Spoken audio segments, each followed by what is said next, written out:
ಸಿಗುತ್ತೆ. ಈ ದಿನ ನಾವು ರೇಖಿ ಲೆವೆಲ್ 1, 2 ನಾವು ಕಲ್ತ್ಕೊಳ್ಳೋಣ. ಯಾವ ರೀತಿ ಈ ಒಂದು ವಿದ್ಯೆ ನಮ್ಮ ಜೀವನದಲ್ಲಿ ಈ ಒಂದು ವಿದ್ಯೆಯಿಂದ ನಾವೆಲ್ಲ ಏನೆಲ್ಲ ಪಡ್ಕೊಳ್ಬಹುದು ಅಂತ ನಾವು ನೋಡೋಣ. ಈ ಒಂದು ರೇಖಿ ಅನ್ನೋ ಒಂದು ವಿದ್ಯೆ ಇದೆಯಲ್ಲ, ಅದ್ರ ಬಗ್ಗೆ ಮಾತಿನಲ್ಲಿ ನಾವು ವರ್ಣಿಸೋದಿಕ್ಕೆ ಸಾಧ್ಯ ಆಗಲ್ಲ. ಅಂತ ಅದ್ಭುತವಾದಂತಹ, ಪವಿತ್ರವಾದಂತಹ, ಶಕ್ತಿಯುತವಾದಂತಹ ಒಂದು ಮಹಾನ್ ವಿದ್ಯೆ ಅಂತಾನೆ ಹೇಳ್ಬೋದು. ಈ ವಿದ್ಯೆಯನ್ನ ಹಿಂದಿನ ಕಾಲದಲ್ಲಿ ಏನ್ ಹೇಳ್ತಾ ಇದ್ರು ಅಂತ ಹೇಳಿದ್ರೆ, ಪ್ರಾಚೀನ ಕಾಲದಲ್ಲಿ ಇದ ಚಿಕಿತ್ಸಾ ಪದ್ಧತಿ ಅಂತ ಹೇಳಿ ಕರೀತಾ ಇದ್ರು, ಸ್ಪರ್ಶ ಚಿಕಿತ್ಸೆ ಅಂತ ಹೇಳಿ ಕರೀತಾ ಇದ್ರು. ಅಷ್ಟು ಅದ್ಭುತವಾದಂತ ಒಂದು ಮಹಾನ್ ವಿದ್ಯೆ ಒಂದು ಆ ಪರಮಾತ್ಮ ನಮ್ಮೆಲ್ಲರಿಗೂ ಕೂಡ ಕೊಟ್ಟಿದ್ದಾನೆ. ನಾವೆಷ್ಟು ಸೌಭಾಗ್ಯಶಾಲಿಗಳು ಅಂತ ಹೇಳಿದ್ರೆ, ನೋಡಿ, ನಾವ್ ಎಲ್ಲಿದ್ದೀವೋ ನಮ್ಮ ಮನೆಯಲ್ಲೇ, ನಾವಿರುವಂತ ಜಾಗದಲ್ಲಿ ನಾವು ಈ ವಿದ್ಯೆಯನ್ನ ಕಲ್ತ್ಕೊಳ್ಬಹುದಾಗಿದೆ. ಹಿಂದೆ ಏನ್ ಮಾಡ್ಬೇಕಾಗಿತ್ತು ಹೇಳಿ? ಯಾವ್ದಾದ್ರು ಒಂದು ಹೊಸ ವಿದ್ಯೆಯನ್ನ, ಒಂದು ಸಾಧನೆಯನ್ನ ನಾವು ಮಾಡ್ಬೇಕು ಅಂತ ಹೇಳಿದ್ರೆ, ಕಾಡು, ಪರ್ವತ, ಬೆಟ್ಟ, ಗುಡ್ಡಗಳಿಗೆ ಗುರುಗಳನ್ನ ಹುಡುಕಿಕೊಂಡು ನಾವು ಹೋಗ್ಬೇಕಿತ್ತು. ನಾವು ಎಷ್ಟೋ ವರ್ಷಗಳ ಕಾಲ ನಾವು ತಪಸ್ಸನ್ನ ಮಾಡಿ ನಾವು ಗುರುವನ್ನ ಪಡೆದು, ಆ ಗುರು ನಮ್ಮನ್ನ ಪರೀಕ್ಷೆಯನ್ನ ಮಾಡಿ ಶಿಷ್ಯಂದಿರನ್ನ ಅವ್ರು ಸ್ವೀಕಾರ ಮಾಡಿದ್ರೆ ಮಾತ್ರ ನಮ್ಗೆ ವಿದ್ಯೆಯನ್ನ ಪಡ್ಕೊಳ್ಳುವಂತಹ ಗುರು ಪರಂಪರಾ ಪದ್ಧತಿ ಇದ್ದು.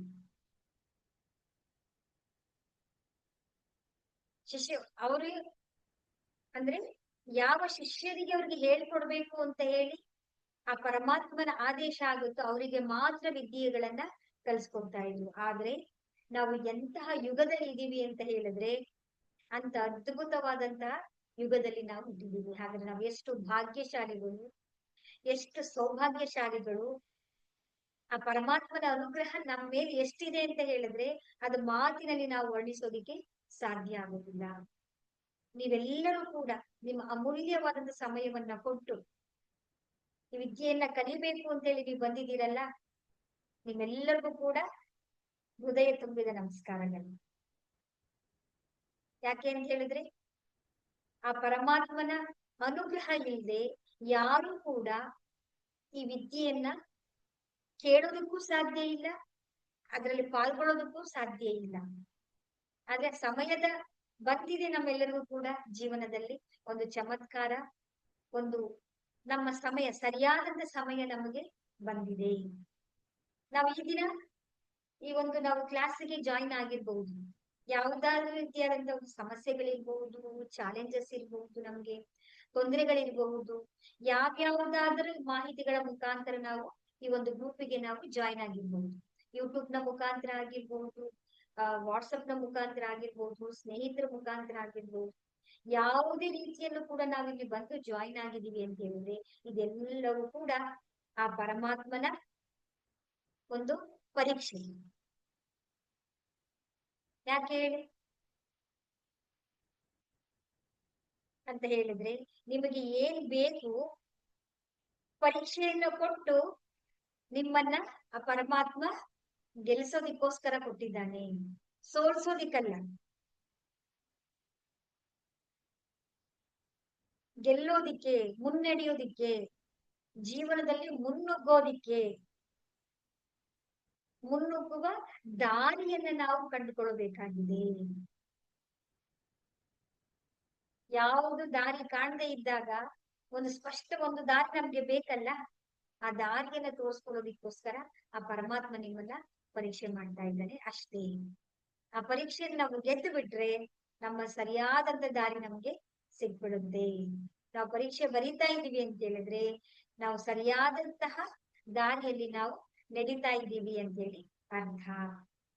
ಪರೀಕ್ಷೆ ಹೇಗ್ ಬರುತ್ತೆ? ಒಂದೊಂದು ತರಗತಿಯನ್ನ ನಾವು ಪಾಸ್ ಮಾಡ್ಬೇಕಾಗತ್ತೆ ಅಲ್ವಾ? ಹಾಗೆ ಈ ಒಂದು ವಿದ್ಯೆಯಲ್ಲೂ ಕೂಡ ನಿಮ್ಗೆ ಒಂದೊಂದು ಲೆವೆಲ್ಗಳು ಇರುತ್ತೆ. 1, 2 ಲೆವೆಲ್ ಇರುತ್ತೆ, ಅದಾದ್ಮೇಲೆ ಲೆವೆಲ್ 3 ಇರುತ್ತೆ, ಮಾಸ್ಟರ್ ಲೆವೆಲ್ ಇರುತ್ತೆ, ಗ್ರ್ಯಾಂಡ್ ಮಾಸ್ಟರ್ ಲೆವೆಲ್ ಇರುತ್ತೆ. ಅಷ್ಟೇ. ಆ 5 ಮೆಟ್ಟಿಲುಗಳನ್ನ ಹತ್ತಿದ್ರೆ ಸಂಪೂರ್ಣವಾದಂತ ನಿಮ್ಗೆ ಒಂದು ಹೇಗಿರ್ಬೇಕು, ನಾವು ಯಾವ ರೀತಿ ಅಂತ ಎಲ್ಲವೂ ಕೂಡ ನಿಮ್ಗೆ ಸಂಪೂರ್ಣವಾದಂತ ಮಾಹಿತಿ ನಿಮ್ಗೆ ಸಿಗ್ತಾ ಬರುತ್ತೆ ನಿಮ್ಗೆ. ಹಾಗಾದ್ರೆ ಈ ವಿದ್ಯೆಯನ್ನ ಯಾರು ಕಲಿಬಹುದು? ಎಲ್ಲರೂ ಕಲಿಯಕ್ಕಾಗುತ್ತಾ ಇಂಥ ಮಹಾನ್ ವಿದ್ಯೆಯನ್ನ?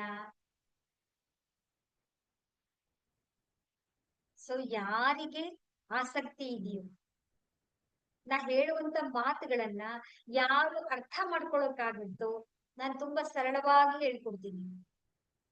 ಇದರಲ್ಲಿ ಆಡಂಬರ ಇಲ್ಲ, ವೈಭೀಕರಣ ಇಲ್ಲ, ತುಂಬಾ ಸರಳವಾದಂತ. ಯಾಕೆ ಅಂತ ಹೇಳಿದ್ರೆ ಪ್ರತಿಯೊಬ್ಬರಿಗೂ ಕೂಡ ಇದು ಅರ್ಥ ಆಗ್ಬೇಕು ಅಂತ ಹೇಳಿ. ಯಾರು ಇದನ್ನ ಅರ್ಥ ಮಾಡ್ಕೊಳ್ತಾರೋ ಅವ್ರೆಲ್ಲರೂ ಕೂಡ ಈ ವಿದ್ಯೆಯನ್ನ ಕಲಿಬಹುದಾಗಿದೆ. ಇದರಲ್ಲಿ ಯಾವುದೇ ರೀತಿಯಾದಂತ ಜಾತಿ ಮತ ಭೇದಗಳಿಲ್ಲ, ಗಂಡು ಹೆಣ್ಣುಗಳ ತಾರತಮ್ಯ ಇಲ್ಲ, ವಯಸ್ಸಿನ ತಾರತಮ್ಯ ಇಲ್ಲ. ಮಿನಿಮಮ್ ಅಂತ ಹೇಳಿದ್ರೆ 14 ವರ್ಷದಿಂದ ಮೇಲ್ಪಟ್ಟವ್ರು. ಹಾಗಾದ್ರೆ ಚಿಕ್ಕವ್ರು ಕಲಿಬಾರ್ದ? ಅದ್ರೊಳಗಡೆ ನಾ ಹೇಳೋದನ್ನ ನಾವು ಅರ್ಥ ಮಾಡ್ಕೊಂಡು ಪಾಲನೆ ಮಾಡಬಹುದು ಅಂತ ಹೇಳಿದ್ರೆ ಎಲ್ಲರೂ ಕೂಡ ಈ ವಿದ್ಯೆಯನ್ನ ಕಲಿಬಹುದಾಗಿದೆ. ಈ ವಿದ್ಯೆಯಿಂದ ಏನ್ ನಮ್ಗೆ ಉಪಯೋಗ ಆಗತ್ತೆ ಅಂತ ಹೇಳಿದ್ರೆ ಏನ್ ಆಗಲ್ಲ ಅಂತ ಯೋಚನೆ ಮಾಡ್ಬೇಕಾಗುತ್ತೆ. ಯಾವ ಸಮಸ್ಯೆಗಳಿಗೆ ಪರಿಹಾರ ಇಲ್ಲ ಅಂತ ಹೇಳೋದಿಲ್ಲ, ಎಲ್ಲ ಸಮಸ್ಯೆಗಳಿಗೂ ಕೂಡ ಇದ್ರೆ. ಯಾಕೆ ಹೇಳಿ? ಆ ಪರಮಾತ್ಮನ ಹತ್ರ ಯಾವ ಭೇದ ಭಾವ ಇರುತ್ತಾ? ಯಾವ ಸಮಸ್ಯೆಗಳಿಗೆ ಉತ್ತರ ಸಿಗುತ್ತೆ, ಯಾವ ಸಮಸ್ಯೆಗಳಿಗೂ ಉತ್ತರ ಇಲ್ಲ ಅಂತ ಹೇಳಕ್ಕಾಗುತ್ತಾ? ಹಾಗೆ ಯಾವ ಪ್ರಶ್ನೆಗಳು ಆಗಲ್ಲ ಅಂತ ಹೇಳೋದಿಲ್ಲ ನಾವು. ಯಾವ್ಯಾವ್ದು ಆಗುತ್ತೆ ಅಂತ ಕೇಳ್ಬೇಕಾಗತ್ತೆ ನಾವು. ನಮ್ಮ ಎಲ್ಲಾ ರೀತಿಯಾದಂತಹ ಸಮಸ್ಯೆಗಳಾಗಿರ್ಬೋದು. ಇರೋದು ಮೇಯ್ನ್ ಆಗಿ ಬರೋದೇನು ನಮಗೆ? ಒಂದು ಹಣಕಾಸಿನ ಸಮಸ್ಯೆ ಬರುತ್ತೆ, ಇನ್ನೊಂದು ಬಾಂಧವ್ಯದ ಸಮಸ್ಯೆ ಬರುತ್ತೆ ನಮ್ಗೆ ರಿಲೇಶನ್ಶಿಪ್ ಅಲ್ಲಿ, ಮತ್ತೆ ಇನ್ನೊಂದು ಆರೋಗ್ಯ ಸಮಸ್ಯೆ. ಈ ಎಲ್ಲ ತ್ರಿಕೋನದ ರೀತಿಯಲ್ಲಿ ನಮ್ಮ ಎಲ್ಲ ಸಮಸ್ಯೆಗಳು ಕನೆಕ್ಟ್ ಆಗಿರೋದು ಈ 3 ವಿಷಯಕ್ಕೆ ಸಂಬಂಧಪಟ್ಟ ಹಾಗೆ. ಸೊ ಈ 3 ಸಮಸ್ಯೆಗಳಿಗೂ ಕೂಡ ನಮ್ಗೆ ಇದು ಮೂಲ ವಿದ್ಯೆ ಅಂತ ಹೇಳಿ ನಾವು ಕರಿಬಹುದು. ಬೇಸ್ಮೆಂಟ್ ಅಂತ ಹೇಳ್ತೀವಲ್ಲ ನೋಡಿ, ಒಂದು ಮನೆಯನ್ನ ಕಟ್ಟಬೇಕಾದ್ರೆ ನಾವು ಬೇಸ್ಮೆಂಟ್ ಹೇಗೆ ಬೇಕು ಹಾಗೆ ಇದು ಮೂಲಾಧಾರ, ಆಧಾರವಾಗಿರುವಂತ ಒಂದು ವಿದ್ಯೆ. ಹಾಗಾಗಿ ಎಲ್ಲ ಸಮಸ್ಯೆಗಳಿಗೂ ಕೂಡ ನಾವು ಪರಿಹಾರವನ್ನ ತಿಳ್ಕೋಬಹುದು, ಸಿಕ್ಕುತ್ತೆ. ಏನ್ ಮಾಡ್ಬೇಕು ನಾವು? ಹಾಗಾದ್ರೆ ಸ್ವಲ್ಪ ತಾಳ್ಮೆಯಿಂದ ಶಾಂತಿಯಿಂದ ನಾವು ಅಭ್ಯಾಸವನ್ನ ಮಾಡ್ತಾ ಬರ್ಬೇಕು. ಆಗ ನಮ್ಗೇನಾಗುತ್ತೆ, ಇದರ ಉಪಯೋಗ ಏನು, ಇದರಿಂದ ಏನೇನಾಗುತ್ತೆ ಅಂತ ಸ್ವಯಂ ನೀವು ಅನುಭವಿಸಿ ಹೇಳ್ತೀರಾ. ಯಾವಾಗ್ಲೂ ಏನ್ ಗೊತ್ತಾ, ಫಸ್ಟ್ ನಾವೇನ್ ಮಾಡ್ಬೇಕು? ಕೇಳಿ ಜ್ಞಾನವನ್ನ ಪಡ್ಕೊಳ್ತೇವೆ. ಕೇಳಿದಂತ ಜ್ಞಾನವನ್ನ ನಾವೇನ್ ಮಾಡ್ತೀವಿ? ಚಿಂತನೆ ಮಾಡ್ತೀವಿ. ಕೇಳಿದಾಗ ನಾವೇನ್ ಮಾಡ್ತೀವಿ? ಒಂದು 20% 30% ಉಳ್ಕೊಂಡಿರುತ್ತೆ ನಿಮ್ಗೆ. ಅದನ್ನ ನಾವು ಚಿಂತನೆಯನ್ನ ಮಾಡಿದಾಗ level percent of the knowledge ಏನಾಗುತ್ತೆ ನಮ್ಗೆ?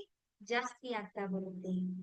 ಚಿಂತನೆ ಮಾಡಿದಲ್ದೇನೆ ನಾವು ಅದನ್ನ ಅನುಭವಿಸಿದಾಗ, ಪ್ರಾಕ್ಟಿಕಲ್ ಆಗಿ ನಾವು ಅದನ್ನ ಎಕ್ಸ್ಪೀರಿಯನ್ಸ್ ಮಾಡಿದಾಗ ಏನಾಗುತ್ತೆ, ಅದರ ಲೆವೆಲ್ ಆಫ್ ದ ಅನುಭವನೇ ಬೇರೆ ಆಗುತ್ತೆ. ಆಗ ನೀವು ಅನುಭವಕ್ಕೆ ಬರ್ತಿರೋದು, ನೀವ್ ಯಾವತ್ತೂ ಅದನ್ನ ಅಲ್ಲಗೆಳೆಯೋದಿಕ್ಕೆ ಸಾಧ್ಯ ಆಗುದಿಲ್ಲ. ಈ ವಿದ್ಯೆನ ಕಲಿತಾಗ, ರೇಖಿ ಅನ್ನೋದನ್ನ ಕಲಿತಾಗ ಏನೇನೆಲ್ಲ ಆಗತ್ತೆ ನಮಗೆ? ನಮ್ಮ ಯೋಚನೆಗಳಲ್ಲಿ ಬದಲಾಗ್ತೀವಿ. ನೀವು ಯಾರು ಅನ್ನೋ ಪ್ರಶ್ನೆಗೆ ನಿಮ್ಗೆ ಒಂದೊಂದಾಗಿ ಉತ್ತರ ಸಿಗ್ತಾ ಹೋಗ್ತಾ ಇರುತ್ತೆ. ನಿಮ್ಮ ಎಲ್ಲ ಕಾರ್ಯಗಳಲ್ಲೂ ಕೂಡ ನಿಮ್ಗೆ ಯಶಸ್ಸಿನ ಕಡೆಗೆ ನೀವು ಮುನ್ನುಗ್ತಾ ಬರ್ತೀರಾ. ಮನಸ್ಸಿನಲ್ಲಿ ಶಾಂತಿ ಸಿಗುತ್ತೆ ನಿಮ್ಗೆ. ನೀವೇನ್ ಅನ್ಕೊಂಡಿದಿರೋ ನಿಮ್ಮ ಸಂಕಲ್ಪಗಳೆಲ್ಲವೂ ಕೂಡ ಒಂದೊಂದಾಗಿ ನಿಮಗೆ ಅರಿವಿಗೆ ಹೋಗ್ತಾ ಬರುತ್ತೆ. ಅಂತ ಅದ್ಭುತವಾದಂತಹ ದಿವ್ಯಮಯವಾದಂತಹ ಒಂದು ವಿದ್ಯೆ ಇದು. ಹಾಗಾದ್ರೆ ರೇಖಿ ಅಂತಂದ್ರೆ ಏನು? ಇಷ್ಟೆಲ್ಲ ಹೇಳ್ತಾ ಇದೀವಲ್ವಾ ನಾವು, ಹಾಗೆ ಇದೆಲ್ಲ ನಾವು ಮಾಡ್ಕೊಳ್ಬಹುದಾ? ಹಾಗಾದ್ರೆ ಹಾಗಾದ್ರೆ ಇದು ರೇಖಿ ಅನ್ನೋ ಪದ ಏನು, ಎಲ್ಲಿಂದ ಬಂತು, ಹೇಗೆ ಬಂತು? ಇದು ರೇಖಿ ಅನ್ನೋದು ಏನು ಅಂತ ಹೇಳಿದ್ರೆ, ಇದು ಒಂದು ಜಪಾನಿನಲ್ಲಿರುವಂತ ಒಂದು ಆ ಪದವೇ ರೇ ಮತ್ತೆ ಕಿ ಅಂತ ಎರಡು ಅಕ್ಷರಗಳಿಂದ ಆಗಿರುವಂತದ್ದು ಜಪಾನಿನ ಪದವಾಗಿದೆ ಇದು. ಹಾಗಾದ್ರೆ ಏನಿದು ಅಂತ ಹೇಳಿದ್ರೆ, ರೇ ಮತ್ತೆ ಕಿ ಅಂದ್ರೆ, ರೇ ಅಂತಂದ್ರೆ ಏನು? ಬ್ರಹ್ಮಾಂಡದ ಚೇತನ. ಕಿ ಅಂತಂದ್ರೆ ಏನು? ಅದರ ಒಂದು ಕೀಲಿಕೈ ಅಂತೆ. ಆ ಚೈತನ್ಯವನ್ನ ನಾವು ಓಪನ್ ಮಾಡಿಕೊಂಡು ಅದ್ರ ಅನುಗ್ರಹವನ್ನ ಪಡ್ಕೊಳ್ಳುವಂತ ಒಂದು ಕೀಲಿಕೈಯನ್ನ ನಾವು ರೇಖಿ ಅಂತೇಳಿ ನಾವು ಕರಿತೀವಿ. ಅಷ್ಟು ಅಂದ್ರೆ ಆ ಪರಮಾತ್ಮನ ದಿವ್ಯ ಚೈತನ್ಯದೊಂದಿಗೆ ನಾವು ಯಾವಾಗ ಸಂಪರ್ಕವನ್ನ ಪಡ್ಕೊಳ್ತೀವೋ, ಕನೆಕ್ಷನ್ ಅನ್ನ ಪಡ್ಕೊಳ್ತೀವೋ ನಾವು, ಆಗ ನಮ್ಗೆ ಏನಾಗುತ್ತೆ ಅಂತ ಹೇಳಿದ್ರೆ, ನಮ್ಗೆ ದಾರಿ ಗೊತ್ತಾಗ್ತಾ ಬರುತ್ತೆ. ಹೇಗೆ ಗೊತ್ತಾ? ತುಂಬಾ ಕತ್ತಲು ತುಂಬಿಕೊಂಡಿರುತ್ತೆ, ಅಲ್ಲಿ ಒಂದೇ ಒಂದು ಮಿಂಚುಗಳು ಬಂದಾಗ ಏನಾಗುತ್ತೆ ಹೇಳಿ, ಎಷ್ಟು ಪ್ರಕಾಶಮಯವಾಗಿ ಆ ಬೆಳಕು ನಮ್ಗೆ ಕಾಣಿಸ್ತಾ ಇರುತ್ತೆ. ಹಾಗೆ ನಮ್ಮ ಜೀವನದಲ್ಲಿ ನಮ್ಗೆ ಒಂದು ಆ ಪರಮಾತ್ಮನ ಪ್ರಕಾಶದಿಂದ ಆ ಬೆಳಕಿನ ಕಡೆಗೆ ನಾವು ಸಾಗೋದಿಕ್ಕೆ ನಮ್ಗೆ ದಾರಿ ಮುಂದೆ ಕಾಣಿಸ್ತಾ ಹೋಗ್ತಾ ಬರ್ತಾ ಇರುತ್ತೆ ನಮ್ಗೆ. ಇದನ್ನ ಯೂನಿವರ್ಸಲ್ ಎನರ್ಜಿ ಅಂತನೂ ಕೂಡ ಕರಿಬಹುದು, ವಿಶ್ವ ಚೇತನ ಅಂತನೂ ಕೂಡ ಕರೀತಾರೆ. ಚೈತನ್ಯ ಶಕ್ತಿ, ಆ ಪರಮಾತ್ಮನ ಚೈತನ್ಯದ ಶಕ್ತಿಯನ್ನ ನಾವು ರೇಖಿ ಅಂತ ಹೇಳಿ. ಅದು ಹೇಗೆ ಅಂತ ಹೇಳಿದ್ರೆ, ಆ ಪರಮಾತ್ಮನ ಚೈತನ್ಯವು ಅಣುವಿನಲ್ಲಿ, ಕಣದಲ್ಲೂ ಕೂಡ ಇರುತ್ತೆ. ಅದಕ್ಕೆ ಏನಾದ್ರು ಭೇದ ಭಾವ ಇದೆಯೇ? ಆ ಪರಮಾತ್ಮನ ದಿವ್ಯ ಶಕ್ತಿಗೆ ನಾವುಗಳು ಭೇದ ಭಾವ ಮಾಡ್ಕೊಂಡಿದೀವಿ, ಇವರು ಬಡವ, ಬಲ್ಲಿದ, ಶ್ರೀಮಂತ, ಹಾಗೆ ಹೀಗೆ ಮತ ಧರ್ಮಗಳನ್ನ ನಾವು ಮಾಡ್ಕೊಂಡಿದೀವಿ.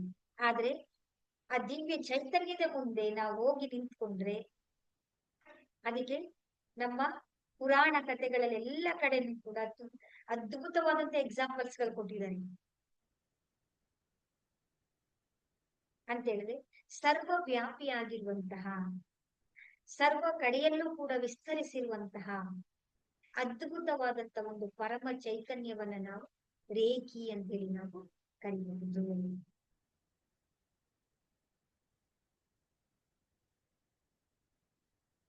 ರೇ ಅಂತಂದ್ರೆ ಏನು? ಕಿರಣ. ಕಿರಣ ಅಂತಂದ್ರೆ ಏನು? ಪ್ರಕಾಶ. ಪ್ರಕಾಶ ಬೆಳಕು. ಬೆಳಕು ಅಂತಂದ್ರೆ ಏನು? ದಿವ್ಯಮಯವಾದಂತ ಪ್ರಕಾಶ. ಆ ಪ್ರಕಾಶ ಯಾರು? ಆ ಪರಮಾತ್ಮ. ನಿರಾಕಾರ, ಯಾವುದೇ ರೀತಿಯ ರೂಪ ಇಲ್ಲ, ಆಕಾರದಿಂದ ನಿರಾಕಾರದೆಡೆಗೆ ನಾವು ಹೋಗ್ತಾ ಬರ್ತೀವಿ. ಕಣದಲ್ಲಿ, ಅಣುವಿನಲ್ಲಿ, ಇಡೀ ಬ್ರಹ್ಮಾಂಡದಲ್ಲಿ ವ್ಯಾಪಕವಾಗಿರುವಂತಹ ಆ ಪರಮ ಚೈತನ್ಯವನ್ನೇ ರೇಖಿ ಅಂತ ಹೇಳಿ ಕರೆಯೋದು. ಹೇಗೆ ನಮ್ಗೆ ಇದರಿಂದ ನಮ್ಗೆ ದೊರೆಯುತ್ತೆ? ಹೀಗೆ ನೋಡಿ, ಅದೊಂದು ಅದ್ಭುತವಾದಂತಹ ಒಂದು ದಿವ್ಯವಾದಂತಹ ಚೈತನ್ಯದ ಶಕ್ತಿಯಲ್ಲಿ. ಹೇಗೆ ಒಂದು ವಿದ್ಯುತ್ ಪವರ್ ಸ್ಟೇಷನ್ ಇರುತ್ತಲ್ಲ ನೋಡಿ, ದೊಡ್ಡದಾದಂತ ಒಂದು ಪವರ್ ಸ್ಟೇಷನ್ ಇರುತ್ತೆ. ಆ ಪವರ್ ಸ್ಟೇಷನ್ ಅಲ್ಲಿ ಎಷ್ಟು ಮಲ್ಟಿಪಲ್ ಆದಂತ ವೋಲ್ಟೇಜ್ ಅನ್ನು ಸಂಗ್ರಹಿಸುವಂತಹ ಎಲ್ಲ ನಗರಗಳಿಗೆ ಸಪ್ಲೈ ಮಾಡುವಂತಹ ದೊಡ್ಡದಾದಂತ ಪವರ್ ಸ್ಟೇಷನ್ ಇರುತ್ತೆ.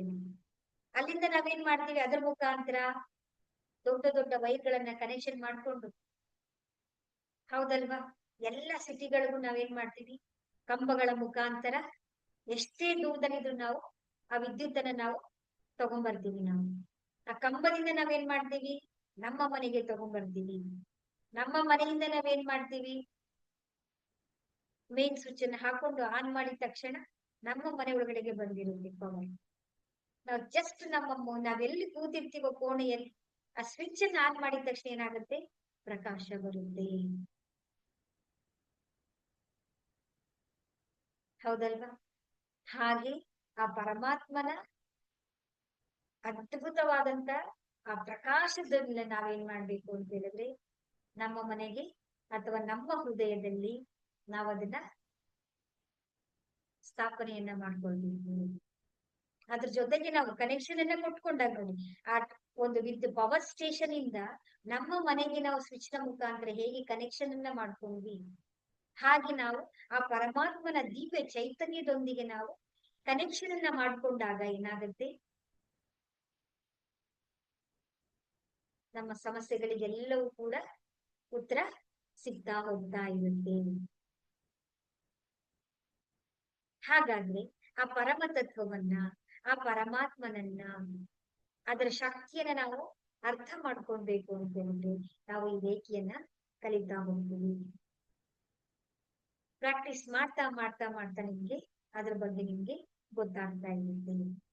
ಅದು ನಾವೇನ್ ಮಾಡ್ಬೇಕು, ಸ್ವಲ್ಪ ತಾಳ್ಮೆಯಿಂದ ನಾವು ಏನಾದ್ರೂ ಈಗ ನಾವು ಕಲ್ತ್ಕೋಬೇಕು, ಯಾವ್ದಾದ್ರು ಒಂದನ್ನ ನಾವು ಪ್ರಾಪ್ತಿಯನ್ನ ಮಾಡ್ಕೊಳ್ಬೇಕು ಅಂತ ಹೇಳಿದ್ರೆ ನಾವೇನ್ ಮಾಡ್ಬೇಕು, ಸ್ವಲ್ಪ ಸಮಯವನ್ನ ಕೊಟ್ಟು ತಾಳ್ಮೆಯಿಂದ, ನೀವೇನು ಮಾಡೋದು ಬೇಡ, ನೀವು ಬರೆಯೋದು ಬೇಡ, ನೀವೇನ್ ಮಾಡೋದು ಬೇಕಿಲ್ಲ, ನಿಮ್ಮ ಮನಸ್ಸನ್ನ ಇಲ್ಲಿ ಇಟ್ರೆ ಸಾಕು.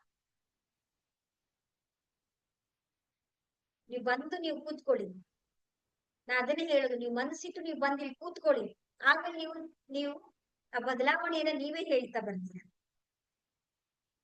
ನಿಮ್ಮ ಒಂದು ಪ್ರಯತ್ನವನ್ನ ಬೇಕು. ಯಾಕೆ ಗೊತ್ತಾ, ಈಗ ನಾವು ಊಟ ಮಾಡ್ತೀವಿ, ನಾವು ಮೃಷ್ಟಾನ್ನ ಭೋಜನವನ್ನ ನಾವು ರೆಡಿ ಮಾಡಿರ್ತೀವಿ, ಎಲ್ಲ ಒಂದು ದೊಡ್ಡ ತಟ್ಟೆನಲ್ಲಿ. ಅದು ನಿಮ್ಗೆ ಹಸಿವೆ ಇಲ್ಲ ಅಂತ ಹೇಳಿದ್ರೆ ಆ ಮೃಷ್ಟಾನ್ನ ಭೋಜನ ನಿಮ್ಗೆ ತೃಪ್ತಿ ಕೊಡುತ್ತಾ? ತಟ್ಟೆ ತುಂಬಾ ಇದೆ ನೋಡಿ, ವೆರೈಟಿ ಊಟಗಳು, ವಿಧ ವಿಧವಾದಂತ ಭಕ್ಷ್ಯ ಭೋಜನ ಎಲ್ಲ ಇಟ್ಟಿರ್ತೀವಿ. ಆದ್ರೆ ಹಸಿವೆ ಇಲ್ಲ ಅಂತ ಹೇಳಿದ್ರೆ, ಅದೇ ಹಸಿವಿದ್ದವರಿಗೆ ಯಾವುದು ಮೃಷ್ಟಾನ್ನ ಭೋಜನ ಕೊಡೋದ್ ಬೇಡ, ನೀವು ಒಂದಿಷ್ಟು ಅನ್ನ ಕೊಡಿ, ಅದು ಅವರಿಗೆ ಮೃಷ್ಟಾನ್ನ ಭೋಜನ ಆಗ್ಬಿಡುತ್ತೆ. ಅಂತ ಹೇಳಿದ್ರೆ ನಮ್ಮಲ್ಲಿ ಏನಿರ್ಬೇಕು ಅಂದ್ರೆ ಆ ತಪನೆ ಇರ್ಬೇಕು. ಯಾಕೆ ಅಂತ ಹೇಳಿದ್ರೆ ಇದೊಂದು ಸಾಮಾನ್ಯವಾದಂತ ವಿದ್ಯೆ ಅಲ್ಲ. ಇದು ನಾವು ಅದನ್ನ ಪಡ್ಕೊಳ್ಬೇಕು. ನನ್ನ ಜೀವನದಲ್ಲಿ ನಾನು ನಮ್ಮ ಚಾಲೆಂಜಸ್ ಇಂದ ಹೊರಗಡೆ ಬರ್ಬೇಕು, ನಾನು ಕಲ್ತ್ಕೊಳ್ಬೇಕು ಅನ್ನೋ ಒಂದ್ ಸಣ್ಣದ, ಅದು ದೊಡ್ಡದೇನಲ್ಲ, ಒಂದು ಸಣ್ಣದಾದಂತ ಒಂದು ತಪನೆ, ಆ ಕಲ್ತ್ಕೊಳ್ಬೇಕು ಅನ್ನೋದೊಂದಿದ್ರೆ ಸಾಕಾಗುತ್ತೆ. ಆಟೋಮ್ಯಾಟಿಕಲಿ ನಿಮ್ಗೆ ಆ ಜ್ಞಾನ, ಆ ಪರಮಾತ್ಮ ನಿಮಗ್ ಏನ್ ಬೇಕು ಅಂತ ಫಿಕ್ಸ್ ಮಾಡಿರ್ತಾನೆ ಅವನು. ಹೇಗೆ ಬಂತು ಈ ವಿದ್ಯೆ ಅಂತ ಹೇಳಿದ್ರೆ ನೀವು ಆಶ್ಚರ್ಯ ಪಡ್ತೀರ, ನಿಜವಾಗ್ಲೂ ಇದು ಹೇಗ್ ಬಂತು ಅಂತ ಹೇಳಿ. ನೋಡಿ, ಭಗವದ್ಗೀತೆಯಲ್ಲಿ ಶ್ರೀಕೃಷ್ಣ ಪರಮಾತ್ಮ ಹೇಳ್ತಾನೆ, ಸಂಭವಾಮಿ ಯುಗೆ ಯುಗೆ, ಅಂದ್ರೆ ನಾನು ಮತ್ತೆ ಮತ್ತೆ ಹುಟ್ಟಿ ಹುಟ್ಟಿ ಬರ್ತೇನೆ, ನಿಮ್ಮೆಲ್ಲರಿಗೂ ನಾನು ಮಾರ್ಗದರ್ಶನವನ್ನ ಮಾಡೋ ವಿದ್ಯೆ ಅಂತ ಹೇಳ್ತಾರೆ, ಹೌದಲ್ವಾ? ಹಾಗೆ ಈ ವಿದ್ಯೆ ಮತ್ತೆ ಮತ್ತೆ ಹುಟ್ಟಿ ಬಂದಿದೆ ನೋಡಿ. ಹೇಗೆ ಅಂತ ಹೇಳಿದ್ರೆ ನಮ್ಗೆ ತುಂಬಾ ಖುಷಿ ಆಗುತ್ತೆ. ಇದು ನಮ್ಮ ಭಾರತ ದೇಶದಲ್ಲಂತ ಹುಟ್ಟಿದಂತ ಈ ವಿದ್ಯೆ ಜಪಾನಿಗೆ ಹೋಗಿ, ಜಪಾನಿಂದ ಮತ್ತೆ ಈಗ ನಮ್ಮ ಭಾರತಕ್ಕೆ ಬಂದಿದೆ. ಅಂತ ಅದ್ಭುತವಾಗಿರುವಂತ ವಿದ್ಯೆ ಆಗಿದೆ. ಹೇಗೆ ಅಂತ ಹೇಳಿದ್ರೆ ನಿಮ್ಗೆ ತುಂಬಾ ಸಿಂಪಲ್ ಆಗಿ ಹೇಳ್ತೀನಿ. ಜಪಾನಲ್ಲಿ ಒಬ್ರು ಪ್ರೊಫೆಸರ್ ಇರ್ತಾರೆ, ತುಂಬಾ ರಿಸರ್ಚ್ ಮಾಡುವಂತಹ, ಅಧ್ಯಯನ ಮಾಡುವಂತಹ ಒಬ್ಬ ವ್ಯಕ್ತಿ ಅಂತಾನೆ ಹೇಳ್ಬೋದು. ಅವರು ಮಕ್ಕಳಿಗೆಲ್ಲ ಟೀಚಿಂಗ್ ಎಲ್ಲ ಮಾಡ್ಬೇಕಾದ್ರೆ ಮಕ್ಕಳಿಗೆ ಕ್ವಶನ್ಸ್ ರೈಸ್ ಆಗುತ್ತೆ. ಭಗವದ್ಗೀತೆ ಬೈಬಲ್ ಅಲ್ಲಿ ಯೇಸು ಕ್ರಿಸ್ತ ಈ ರೀತಿ 2 ಕೈಗಳಿಂದ ಆಶೀರ್ವಾದ ಮಾಡಿದ್ರೆ ಮಿರಾಕಲ್ಸ್ ಗಳಾಗತ್ತಂತೆ, ರೊಟ್ಟಿ ರೊಟ್ಟಿ 3 ಇದ್ದದ್ದು ಜಾಸ್ತಿ ಆಗತ್ತಂತಲ್ಲ, ಈ ತರ ಎಲ್ಲ ಆಗದೆಲ್ಲ ಸಾಧ್ಯವಾ ಅಂತ ಹೇಳಿ ಮಕ್ಕಳು ಪ್ರಶ್ನೆಯನ್ನ ಕೇಳಿದ್ದಾರೆ. ಆಗ ಈ ಪ್ರೊಫೆಸರ್ ಸ್ವಲ್ಪ ಯೋಚನೆ ಮಾಡಿ, ಮಹಾನ್ ಮಹಾನ್ ಗ್ರಂಥಗಳಲ್ಲಿ ಇದೆಲ್ಲ ಬರ್ದಿದ್ದಾರೆ ಅಂತ ಹೇಳಿದ್ರೆ ಇದು ನಿಜ ಇರುತ್ತೆ ಅಂತ ಹೇಳಿ, ಇದು ಸಾಧ್ಯ ಇದೆ ಅಂತ ಹೇಳಿ ಮಕ್ಕಳಿಗೆ ಹೇಳ್ಬಿಡ್ತಾರೆ. ಆದ್ರೆ ಅವರ ಮೈಂಡ್ ಅಲ್ಲಿ ಕ್ವಶನ್ ರೈಸ್ ಆಗುತ್ತೆ, ಇದು ನಿಜಾನಾ, ನಾನು ಹೇಳಿದ್ದು ಮಕ್ಕಳಿಗೆ ಹೇಳಿದಂಥದ್ದು ಇದು ನಿಜವಾಗಿದ್ಯಾ? ಯಾಕಂದ್ರೆ ನಾನು ಯಾವತ್ತೂ ಮಕ್ಕಳಿಗೆ ಸುಳ್ಳನ್ನ ಹೇಳಬಾರ್ದು ಅಂತ ಹೇಳಿ ಆ ಒಂದು ಪ್ರಶ್ನೆಯ ಜಿಗುಪ್ಸೆಯನ್ನ ಹುಡುಕ್ತಾ ಹೋಗ್ತಾರೆ. ಇದು ನಿಜಾನಾ ಇಲ್ವಾ, ಇದು ಸಾಧನೆ ಆಗತ್ತಾ, ಇದನ್ನ ಮಾಡಬಹುದಾ ಅಂತ ಹೇಳಿ. ಹಾಗೆ ಹುಡುಕ್ತಾ ಹುಡುಕ್ತಾ ಹುಡುಕ್ತಾ ಹೋದಾಗ ಎಲ್ಲೂ ಕೂಡ ಇವರಿಗೆ ಈ ಪ್ರಶ್ನೆಗೆ ಉತ್ತರ ಸಿಗೋದೇ ಇಲ್ಲ. ಇವ್ರ ಫ್ರೆಂಡ್ಸ್ ಹತ್ರ ಒಬ್ರು ರಾಬರ್ಟ್ ಅಂತ ಹೇಳಿ ಫ್ರೆಂಡ್ ಇರ್ತಾರೆ, ಫ್ರೆಂಡ್ ಹತ್ರ ಡಿಸ್ಕಸ್ ಮಾಡ್ತಾರೆ, ನಾನು ಎಲ್ಲಾ ಕಡೆನೂ ಕೂಡ ಹುಡುಕ್ತಾ ಇದ್ದೀನಿ, ಈ ಒಂದು ಪ್ರಶ್ನೆಗೆ ನನಗೆ ಈ ತರ ಕೈಗಳಿಂದ ಆಶೀರ್ವಾದ ಮಾಡಿದಾಗ ಚಮತ್ಕಾರಗಳು ಘಟಿಸುವಂತದ್ದು ಎಲ್ಲಾದ್ರೂ ಇದೆಯಾ ಅಂತ ಹೇಳಿದಾಗ ಆಗ ಅವ್ರು ಹೇಳ್ತಾರೆ, ನಾನು ಎಲ್ಲೋ ಕೇಳಿದ್, ಅವರು ಕೂಡ ಫ್ರೆಂಡು ಕೂಡ ತುಂಬಾ ಜ್ಞಾನವಂತ, ಅವ್ರು ಎಲ್ಲೋ ನಾನು ಭಾರತ ದೇಶದಲ್ಲಿ ನಾನು ಕೇಳಿದ್ದೀನಿ, ಒಮ್ಮೆ ನೀನು ಅಲ್ಲಿ ಹೋಗಿ ನೀನು ಸರ್ಚ್ ಮಾಡು ಅಂತ ಹೇಳಿದ್ದಾರೆ. ಆಗ ಅವರು ಡಾಕ್ಟರ್ ಮಿಕಾವೋ ಉಸುಯಿ ಅಂತೇಳಿ ಜಪಾನಿನ ಪ್ರೊಫೆಸರ್ ನಮ್ಮ ಭಾರತದ ಈಗಿನ ವಾರಣಾಸಿಗೆ ಬರ್ತಾರೆ. ಅವರು ಕಾಶಿ ಹತ್ರ, ಕಾಶಿಗೆ ಬಂದು ವಾರಣಾಸಿ ಹತ್ರ ಬಂದು ಅಲ್ಲಿ ಈ ವಿದ್ಯೆಯ ಬಗ್ಗೆ ಅವರು ಸರ್ಚ್ ಮಾಡ್ತಾರೆ. ಆಗ ಅವರಿಗೆ ಗೊತ್ತಾಗುತ್ತೆ, ಭಗವಾನ್ ಬುದ್ಧರು, ಗೌತಮ ಬುದ್ಧರು ಪಾಳಿ ಭಾಷೆಯಲ್ಲಿ ಬರೆದಂತ ಒಂದು ಪುಸ್ತಕದಲ್ಲಿ, ಕಮಲ ಸೂತ್ರ, ಲೋಟಸ್ ಸೂತ್ರ ಅಂತ ಹೇಳಿ ಒಂದು ಪುಸ್ತಕದಲ್ಲಿ ಈ ವಿದ್ಯೆಯ ಬಗ್ಗೆ ಎಲ್ಲ ಇನ್ಫಾರ್ಮೇಶನ್ ಅವರಿಗೆ ಗೊತ್ತಾಗುತ್ತೆ. ಅದು ಪಾಳಿ ಭಾಷೆಯಲ್ಲಿ ಇರುತ್ತೆ. ಅದರ ಅಭ್ಯಾಸವನ್ನ ಮಾಡಿ ಅದ್ರ ಎಲ್ಲವನ್ನು ಕೂಡ ಅವರು ತಿಳಿದುಕೊಂಡು ಆ ಜ್ಞಾನವನ್ನ ಸಂಪಾದನೆ ಮಾಡಿಕೊಂಡು ಆಗ ಅವ್ರಿಗೆ ಅರ್ಥ ಆಗುತ್ತೆ, ಈ ವಿದ್ಯೆಯನ್ನ ನಾವು ಧ್ಯಾನ ಮಾಡೋದ್ರ ಮುಖಾಂತರ ನಾವು ಸಂಪಾದನೆ ಮಾಡ್ಕೊಳ್ಬಹುದು, ಧ್ಯಾನವೇ ಎಲ್ಲದಕ್ಕೂ ಉತ್ತರ ಅಂತ ಹೇಳಿ ತಿಳಿದು ಆ ಮಾಡುವ ವಿಧಾನವನ್ನೆಲ್ಲ ಕಲಿತು ಜಪಾನಿಗೆ ಹೋಗಿ ಅಲ್ಲಿ ಒಂದು ಪರ್ವತದಲ್ಲಿ ಅವರು ಧ್ಯಾನವನ್ನ ಮಾಡ್ತಾರೆ. ಧ್ಯಾನವನ್ನು ಅವರು 21 ದಿನಗಳ ಕಾಲ ಕಂಟಿನ್ಯೂಸ್ ಸತತವಾಗಿ ಧ್ಯಾನವನ್ನ ಮಾಡಿ ಈ ವಿದ್ಯೆಯನ್ನ ಪಡೆದು ಆ ಜ್ಞಾನವನ್ನ ಸಿದ್ಧಿ ಮಾಡಿಕೊಂಡು ಅಲ್ಲಿಂದ ಅವರು ಪ್ರಾರಂಭವನ್ನ ಮಾಡ್ತಾರೆ ಎಲ್ಲರಿಗೂ ಹಂಚೋದಿಕ್ಕೆ. ಹಾಗೆ ಹಂಚ್ತಾ ಹಂಚ್ತಾ ಹಂಚ್ತಾ ಅದು ಬೆಳೀತಾ ಬೆಳೀತಾ ಬೆಳೀತಾ ಹರಡುತ್ತಾ ಹರಡುತ್ತಾ ಹರಡ್ತಾ ಇವತ್ತು ಮತ್ತೆ ರೇಖಿ ಅಂತ ಹೇಳಿ ಹೊಸ ಹೆಸರಿನಿಂದ ನಮ್ಗಿವತ್ತು ನಮ್ಮ ದೇಶಕ್ಕೆ ಮತ್ತೆ ಬಂದಿದೆ ನೋಡಿ. ನಮ್ಮ ವಿದ್ಯೆ ನಾವಿವತ್ತು ಮತ್ತೊಮ್ಮೆ ಕಲಿಯುವಂತ ಒಂದು ಸಂದರ್ಭ ನಮ್ಮೆಲ್ಲರಿಗೂ ಕೂಡ ಬಂದಿದೆ. ಅದು ಹೇಗೆ ಬರ್ಲಿ, ಯಾರಿಂದಲೇ ಬರ್ಲಿ, ಆದ್ರೆ ನಮ್ಮ ಜೀವನದಲ್ಲಿ ಇವತ್ತು ಒಂದು ಆ ಸುವರ್ಣ ಅಕ್ಷರದಲ್ಲಿ ಬರೆದಿಡುವಂತ ದಿನ ಇದು. ಯಾಕಂದ್ರೆ ನಮ್ಮ ಜೀವನ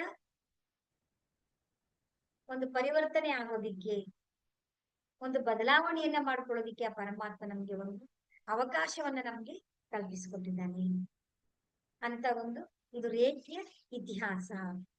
ರೇಖಿ ಅಂತಂದ್ರೆ ಏನು, ಅದರ ಇತಿಹಾಸ ಹೇಗೆ, ಅದು ಹೇಗೆ ನಮ್ಮ ದೇಶಕ್ಕೆ ಬಂತು ಅಂತ ಹೇಳಿ ಇವತ್ತಿನ ಮೊದಲನೇ ಕ್ಲಾಸ್ ಅಲ್ಲಿ ನಾವೆಲ್ಲರೂ ಕೂಡ ತಿಳ್ಕೊಂಡಿದೀವಿ.